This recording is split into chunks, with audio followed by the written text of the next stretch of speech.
بسم الله الرحمن الرحيم الحمد لله رب العالمين حمد الشاكرين والصلاة والسلام على رسوله محمد وآله وأصحابه أجمعين. السلام عليكم ورحمة الله وبركاته. هیله یم چې جوړ روغ به یاست او صحت به مو په برخه وي. نن به انشاءالله د سورة الاحزاب د نهم آیات څخه هغه آیاتونه شروع کړو، د هغو تفسیر به ووایو کوم چې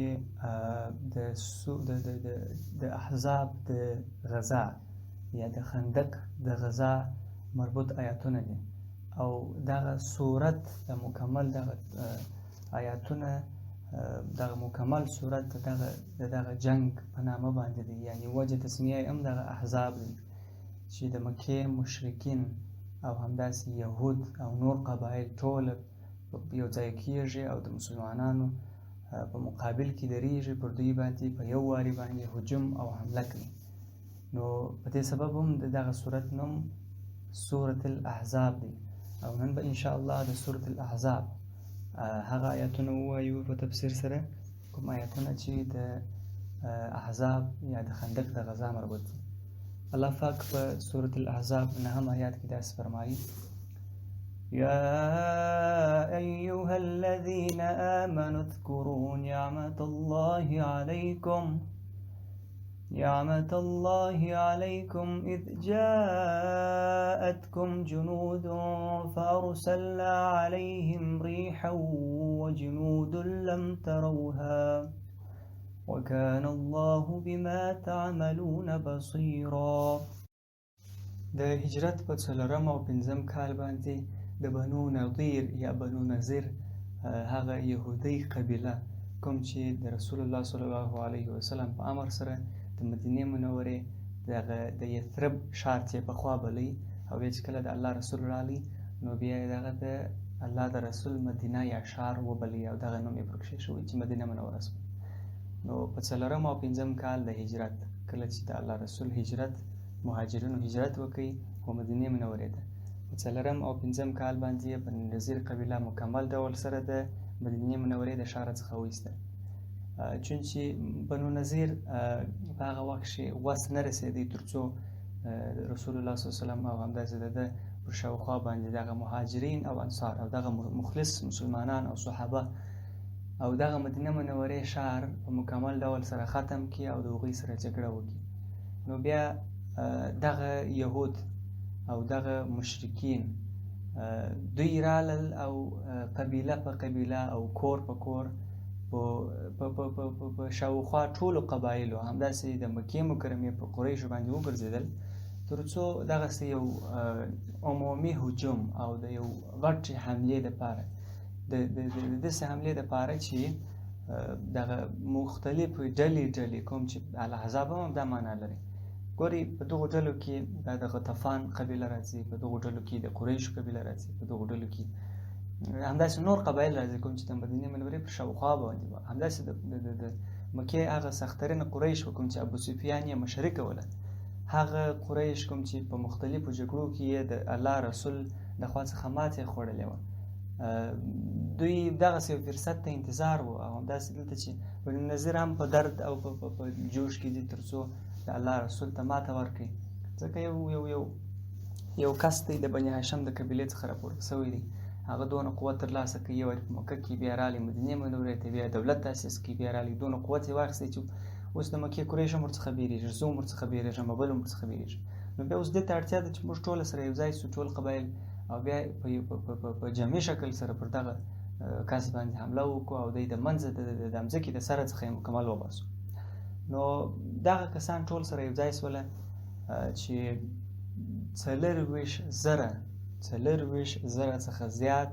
لښکر یې د الله د رسول د فوج په مقابل کې چې هغه فقط د 3,000 په شاوخوا کې وو او په دغو 3,000 کې هم ډېر داسې کسان هم وو چې هغوی منافقین وو او هغوی کسان د الله د رسول سره نه وو ولاړ، بلکې فقط دونه وو چې هغه د خپل ځان د ساتلو لپاره او همداسې د خپل غلط فکر د خپرولو لپاره یې په ظاهر باندې ایماندار او په باطن کې کله چې په د جنگ وخت رالی یا به نو دوی تښتېدل او یا به هغه واقعي مسلمانان نه وو. نو د 40,000 لښکر په وړاندې باندې 3,000 لښکر د الله د رسول د و. کله چې رسول الله صلی الله علیه وسلم په دغه هجوم باندې کوم چې ټول مشرکین او یهود سره یو ځای کېږي، مختلف قبایل دي او د احزابو د ډلو په شکل سره ټوله د 24,000 چې په هغه وخت تر ټولو قوي لښکر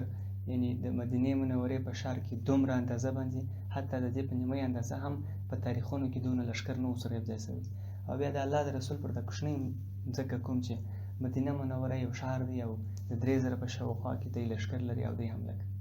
د الله د رسول صحابه خپل راټولوي او بیا مشوره کوي چې څه باید وکړي دغه سخت حملې په مقابل کې. نو سلمان فارسي رضی الله تعالی عنه کوم چې د ډېر عمر صحابي و په هغه وخت او بیا دی اصل کې د فارس و، هغه رسول الله اسلام ته د خندق یا د یو غټ جر یا د یو غټ په اصطلاح کډۍ موږ هم ورته وایو او دغه شی هم ذکر شوی دی، یعنی د یو داسې دغه خندق هڅه وکړي هغه وکاږي تر څو بیا مشرکین موږ ته تر هغه ځای روانه وړي. چونکې موږ عقلاً که ووایو بیخي ډېر تفاوت دی 3,000 او د 24,000 ترمنځ. نو ډېره سخته به وي چې موږ په بې له تکتیکه او بې له دغسې یو کیل څخه موږ کامیابه شو، ځکه جنګ خپله یو تکتیک دی. جنګ داسې نه دی چې څوک وایي چې خامخا به موږ مخامخ سره جنګېږو، بلکې د جنګ اصول خپله تکتیک دی. تکتیک چې چا څونه ډېر ښه ودرلود یو هغومره دی په اصطلاح وایي په جنګ کې کامیابه دی. بیا دغه خبره د رسول الله صلی الله علیه وسلم هم خوښېږي او د هجرت 5م کال د ذوالقعدې په میاشت کې په ابتدا کې د ذوالقعدې میاشت یعنې ذوالقعده او ذوالحجه، ذوالقعده د خدایي میاشت یا د هجري قمري کال هغه 11مه میاشت چې بیا د الحجه راځي، یعنې د هجرت د 5م کال په 11مه میاشت په شروع کې خندق شروع کېږي. مسلمانانو چې اوس دې ته حساب کړی دی هغه وخت خندق 6 کیلومتره په شاوخوا کې کیندل شوی دی په اوږدوالي سره د 6 کیلومتره، یعنې 6 کیلومتره د مدینې منورې شمال طرف ته یو لوی خندق کوم چې هغه ژوروالی یې 15 ګزه راځي وکیندل شو چې دا بیخي زیاته اندازه ده. رسول الله صلی الله علیه وسلم هر لسو تنو ته د 10 ګزه خندق کیندلو وظیفه ورکړله او خپله هم په دغه سخت کار کې اخته و چې د مدینې منورې په دغو سختو شرایطو کې کوم چې غله نه پیدا کېدله، لوږه وه، قحطي وه او د خوړلو لپاره هیڅ نه وه او ډېر که څه هم که وه هم هغه ډېر کم وه او د صحابه هغه شرایطو کې چې د لوږې د احساس د کمولو لپاره به یې ډبرې پر خپلو نسونو باندې تړلې وې، همداسې د الله رسول په هم همداسې کول. دغه 6 کیلومتره په شاوخوا په اوږدوالي او 15 ګزه په شاوخوا کې په کښتوالي باندې خندق کیندي. ګورئ د مدینې منورې دغه درو طرفو ته لویې کلاګانې وې چې او همداسې لویې درختې وې چې مشرکینو او یهودو او دغو قبایلو دغه د تعرض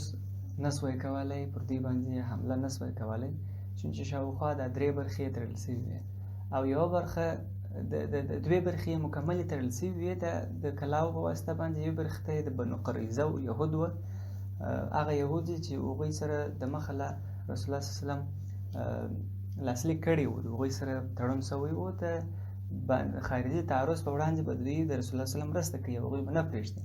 چونکې هغه پاڼه سوی و نو د هغوی د خوا څخه مطمئنه وه. خو بیا هم د الله رسول د 200 نفره د هغوی په شاوخوا کې هم ودرول تر څو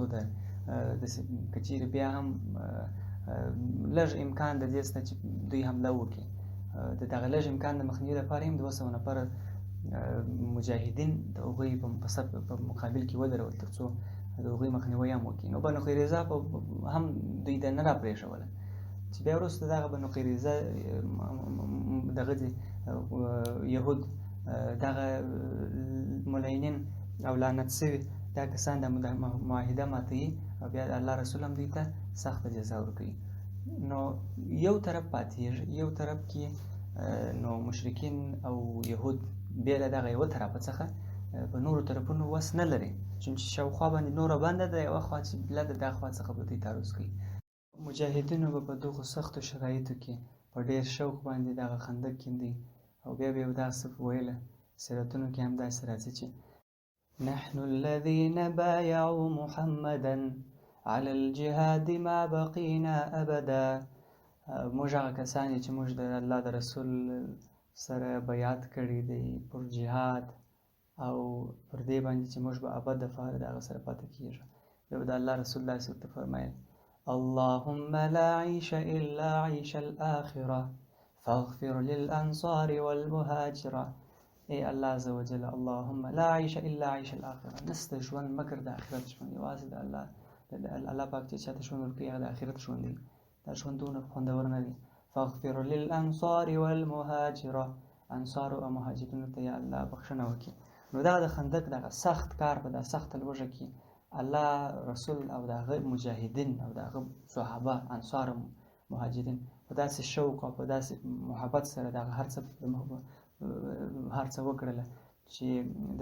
د انسانانو د عقلونو څخه یو ډېر خلاف کار دی چې په دونه کم امکاناتو باندې دونه سخت کارونه کېږي.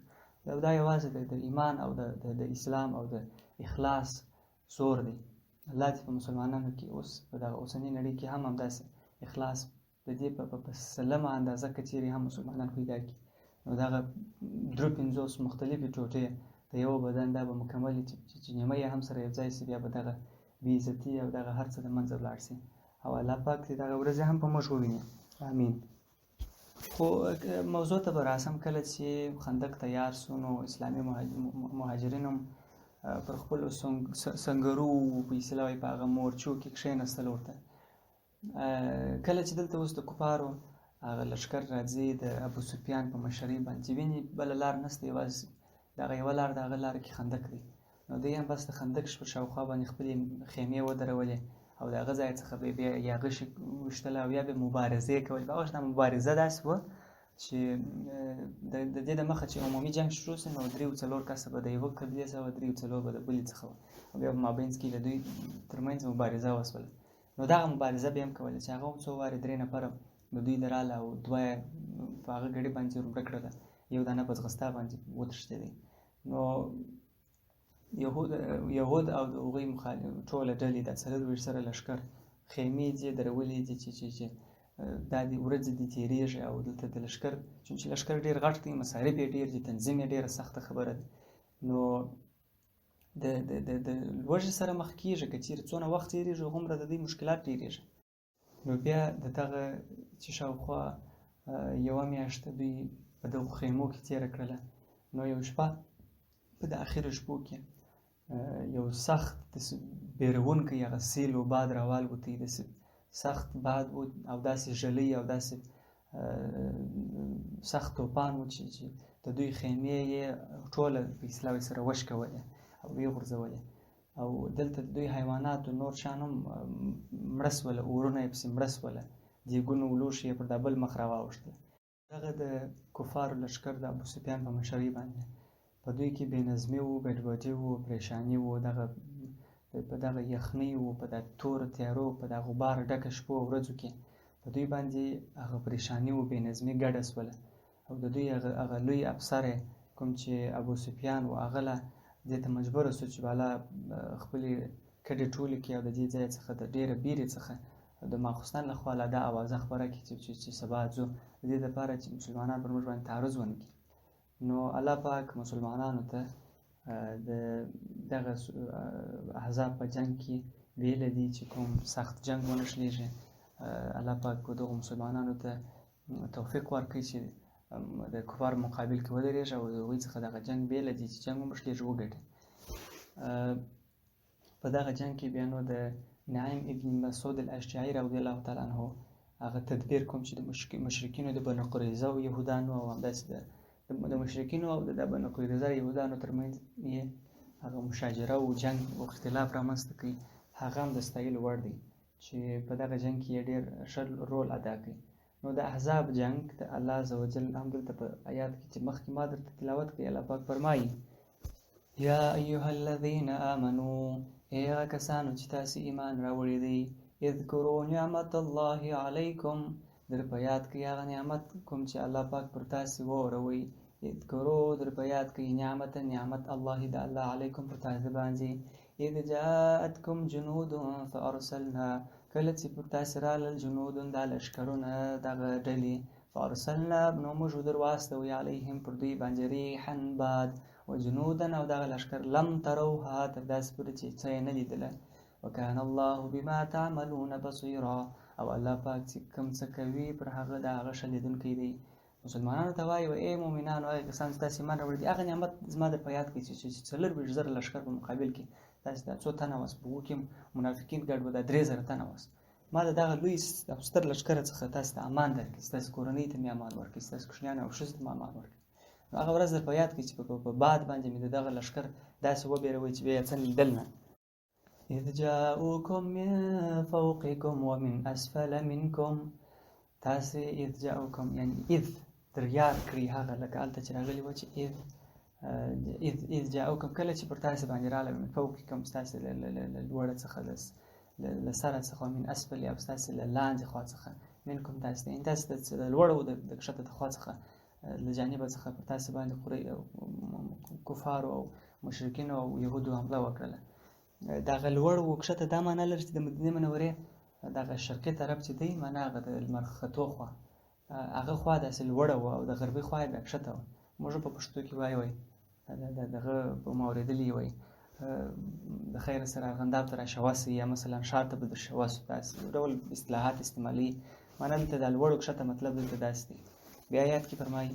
وإذ زاغت الأبصار وبلغت القلوب الحناجر وتظنون بالله الظنّا